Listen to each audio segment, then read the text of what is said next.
गोरखपुर में सीएम योगी का जनता दर्शन कार्यक्रम। सीएम योगी ने सुनी जनता की फरियाद। जनता दर्शन में 150 लोगों की सुनी गई समस्याएं।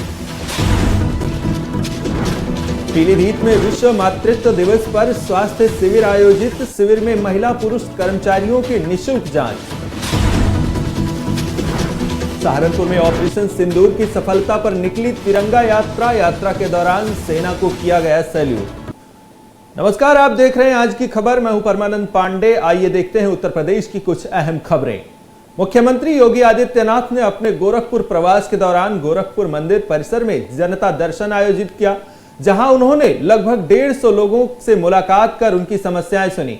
वहीं समस्याएं सुनने के बाद सीएम योगी ने अधिकारियों को निर्देश दिए कि हर व्यक्ति की शिकायत का समयबद्ध और गुणवत्तापूर्ण निस्तारण सुनिश्चित किया जाए। बहनों और भाइयों, हमारा देश समृद्धि को प्राप्त हो, यह हमारा एक संकल्प होना चाहिए, जीवन का ध्येय वाक्य बनना चाहिए। हम भी अपना योगदान दे सकें देश के विकास में, यह हम सब के मन में एक पवित्र भाव होना चाहिए। और उसी भाव के साथ प्रदेश में पिछले 8 वर्ष में प्रधानमंत्री मोदी जी के मार्गदर्शन में नगरीकरण को और विस्तार देने के क्रम में अर्बनाइजेशन के कार्यक्रम को तेजी के साथ फैलाने का एक विस्तृत अभियान सरकार ने लिया। पहले नगर निगम, गोरखपुर पहले एक छोटा सा नगर पंचायत रही होगी, उससे पहले कोई ग्राम पंचायत रही होगी, फिर नगरीय कल्पना आई होगी तो गोरखपुर एक नगर पंचायत बनी होगी, फिर नगर पालिका बनी, फिर नगर निगम बना, और आज प्रदेश के 14-15 बड़े महानगरों में गोरखपुर की गिनती आती है। आप अनुमान करिए कितनी तेजी के साथ विस्तार हुआ है।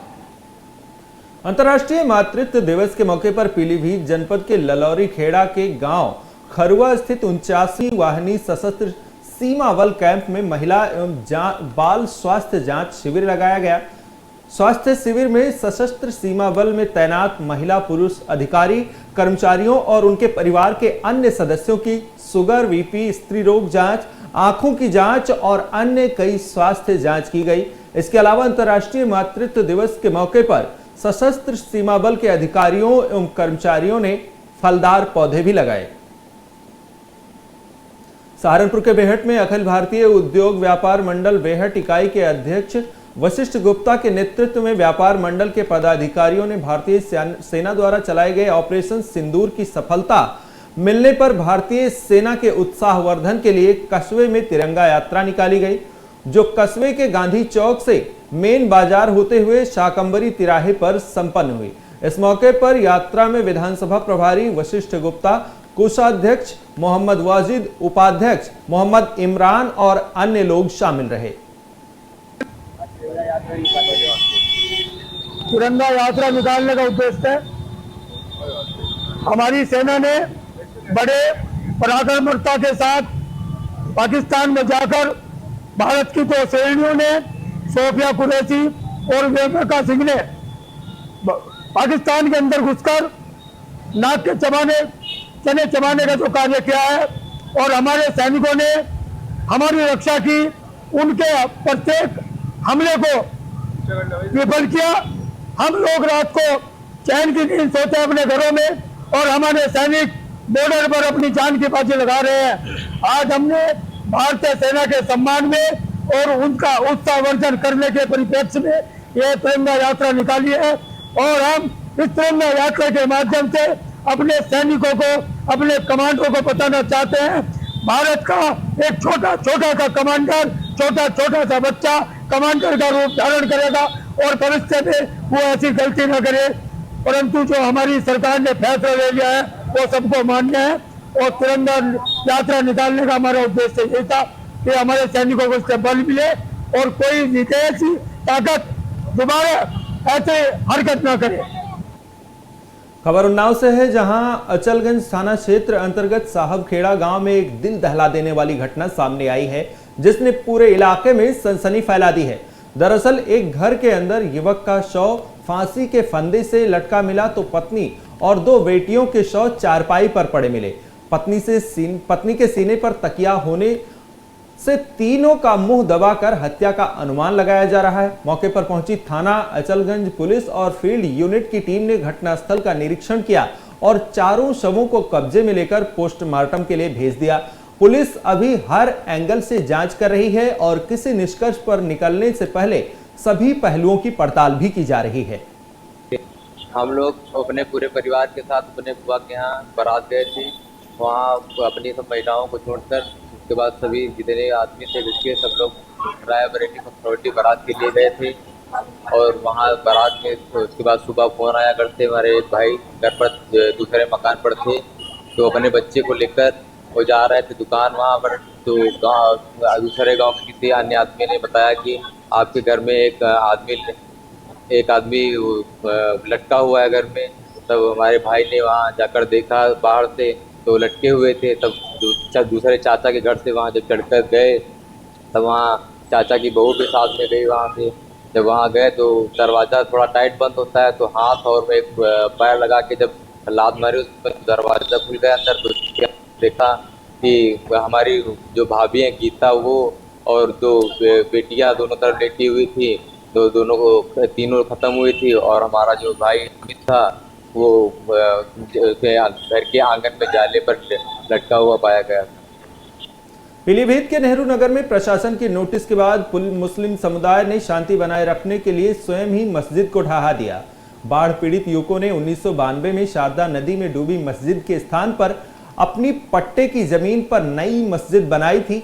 अप्रैल 2025 में प्रशासन ने निर्माण को लेकर नोटिस भेजा था, जिसके बाद नमाज बंद कर दी गई थी। सोमवार को समुदाय ने किसी विवाद से बचने के लिए खुद ही मस्जिद को शहीद कर दिया। खबर सहारनपुर से है, जहां बेहट पुलिस और गोकशों के बीच मुठभेड़ हो गई। मुठभेड़ के दौरान पुलिस की गोली लगने से एक बदमाश गंभीर रूप से घायल हो गया, जिसे पुलिस ने गिरफ्तार करते हुए इलाज के लिए अस्पताल में भर्ती कराया। बता दें, मौके पर दूसरा बदमाश फरार हो गया। वहीं पकड़े गए बदमाश के कब्जे से एक तमंचा, 2 जिंदा कारतूस, एक खोखा गोकशी करने को उपकरण और एक कार भी बरामद हुई है। उन्नाव में बीते शुक्रवार को हुई दंपत्ति से लूट के मामले में हसनगंज पुलिस के हाथ बड़ी सफलता लगी है, जहां देर रात वाहन चेकिंग के दौरान पुलिस से लुटेरों की मुठभेड़ हो गई। मुठभेड़ के दौरान पुलिस की जवाबी कार्रवाई में 2 बदमाशों के पैर में गोली लग गई, जिससे 2 गंभीर रूप से घायल हो गए। घायल बदमाशों को पुलिस ने सीएचसी हसनगंज पहुंचाया, जहां प्राथमिक उपचार के बाद जिला अस्पताल रेफर कर दिया गया है। हसनगंज पुलिस द्वारा सलीमपुर तिराहे पर संदिग्ध व्यक्तियों और वाहनों की चेकिंग की जा रही थी। उसी समय 2 अपाचे पर एक काले रंग की और सफेद रंग की अपाचे से 4 युवक आते हुए दिखाई दिए। इनको रोकने का प्रयास किया गया तो इन लोगों द्वारा पुलिस पार्टी पर फायरिंग की गई। जवाबी कार्रवाई में 2 अभियुक्त घायल हुए, 2 को मौके से गिरफ्तार किया गया। घायल अभियुक्त में इब्राहिम पारा जनपद लखनऊ का रहने वाला है, दूसरा आरिफ औरास का रहने वाला है, और जो गिरफ्तार किए गए हैं मौके से उसमें एक इम्तियाज और विकास है। पूछताछ से यह पता चला कि हसनगंज में जो 9 मई को लूट हुई थी उस लूट में लोग शामिल थे, जिसके संबंध में हसनगंज में मुकदमा अपराध संख्या 125/25 पंजीकृत है। इसके अलावा इनके पास से 2 अवैध तमंचा 315 बोर, 2 जिंदा कारतूस और लूटी हुई सामग्री बरामद की गई है। इनको घायलों को सीएससी हसनगंज में एडमिट करवाया गया है। आगे की शेष अग्रिम विधिक कार्रवाई की जा रही है। हसनगंज पुलिस द्वारा सलीमपुर। खबर उन्नाव से है, जहां एक किसान की रोजी रोटी पर उस वक्त संकट आ गया जब गांव के ही एक युवक ने उनके खेत में सिंचाई के लिए रखे इंजन को आग के हवाले कर दिया। किसान का आरोप है कि आरोपी पहले भी इंजन से डीजल चोरी कर चुका है। पीड़ित ने जब रसूलाबाद चौकी में शिकायत की तो पुलिस ने कार्रवाई के बजाय आरोपी का साथ दिया और कुछ घंटों में ही उसे छोड़ दिया। किसान ने पुलिस पर पक्षपात का आरोप लगाया है। हमारे यहाँ का जो हरिचंद है वो हमको काफ़ी समय से जो है टारगेट कर रहा था, लेकिन हम उसकी तरफ ध्यान नहीं दे रहे थे। जब ये 9 तारीख को आग इंजन में लगाई फिर भी हमने इसको नहीं जान पाया। प्रधान जी से हमने सलाह ली तो उन्होंने कहा अज्ञात में आप एप्लीकेशन दे दीजिए। हमने जब अज्ञात में एप्लीकेशन दी, वो देकर आए, उसके बावजूद कुछ लोगों से हमको ये ज्ञान हुआ कि हरिचंद फदिलापुर बोकरा वकरा चढ़ा था, वहीं के नशे में धुत था, वहाँ भी दंगा मारपीट की उसने। वो रास्ते में उतर करके उसने जो है रात में जब आया है यहाँ शीर्ष जंगल में लकड़ी वकड़ी इकट्ठा करके इंजन के ऊपर उसने आग लगा दी। तब हमको साजिश हुआ, इसी साले ने हमारे इंजन में आग लगाई है। इसके पहले भी बताते हो कि कहीं डीजल चोरी करना, कहीं बकरी बेल चोरी करना। इसके पहले इसने कई बार डीजल निकाला, जो कि कई लोगों ने इसको देखा भी है। देखने वाले कह रहे हैं भैया अगर पुलिस आएगी तो हम जो है मुंह पे कह देंगे कि हाँ इसने डीजल निकाला है। और कई बार ये टारगेट किया हमको। लिपटिस पेड़ हमने जो है अपनी नाली किनारे किनारे खेत में लगाए थे, उसने भी उचार के फेंक दिया। यानी कि कई हादसा कर चुका है हमारे साथ। अपराधी है क्या? जेल के जा चुका ये है? नंबर 1 का अपराधी है। इसकी शिकायत कोई गरीब दुखिया नहीं करता है। उत्तर प्रदेश की बड़ी खबरों में बस इतना ही। देश दुनिया की तमाम अहम खबरों के लिए देखते रहिए आज की खबर।